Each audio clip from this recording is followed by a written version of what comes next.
الفصل الثانی عن عمرو بن شعیب عن ابیہ عن جدہ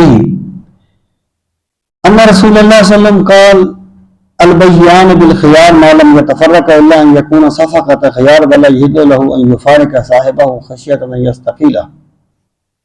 جی آپ نے فرمایا کہ سودا کرنے والوں کو اختیار ہوتا ہے معلوم يتفرقا جب تک وہ الگ نہ ہو جائیں گے، جب تک وہ ایک چیز کو ڈن نہ کر لیں. اگر یعنی ایک چیز طے ہو گئی ہے تو پھر تو طے ہو گئی ہے.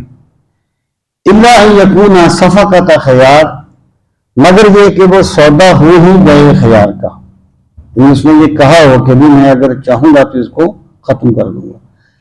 ولا یحل له ان یفارق صاحبه خشیۃ ان یستقیل. دیکھیں اسلام یہ کہتا ہے کہ معاملات کلیئر ہونے چاہیے، یعنی یہ نہیں ہے کہ مشکوک سی بات ہو اور بات کلیئر نہ کی جائے اور کسی بھی طریقے سے اس میں، یعنی اسلام کا جو نقطہ نظر ہے کہ وہ بات کرنی چاہیے جس سے حتی الامکان کوئی جھگڑے کا امکان نہ ہو، کوئی اس میں یعنی اس چیز کا کوئی مذاق نہ بنا لیا جائے اس چیز کو.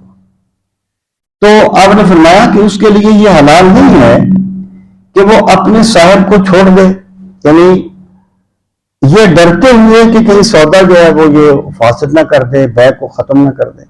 مراد یہ ہے کہ اس کو یہ چیز وہ محسوس کر رہا ہے کہ اگلا بندہ مطمئن جیسے ہوتا ہے نا، وہ کہتا ہے جیت لے، وہ کہتا ہے نہیں، وہ کہتا ہے ہوگا یا ہوگا، بات ختم ہوئی ہے، پتہ نہیں جا رہا. ایسا نہیں کرنا چاہیے. انسان کو چاہیے کہ وہ بیٹھ کے یعنی تسلی کے ساتھ معاملہ طے کرے، اس طریقے سے اس سے الگ نہ ہو کہ اس کو یہ خدشہ ہو کہ شاید یہ سودے کو باطل کر دے، اس بیع کو ختم کر دے.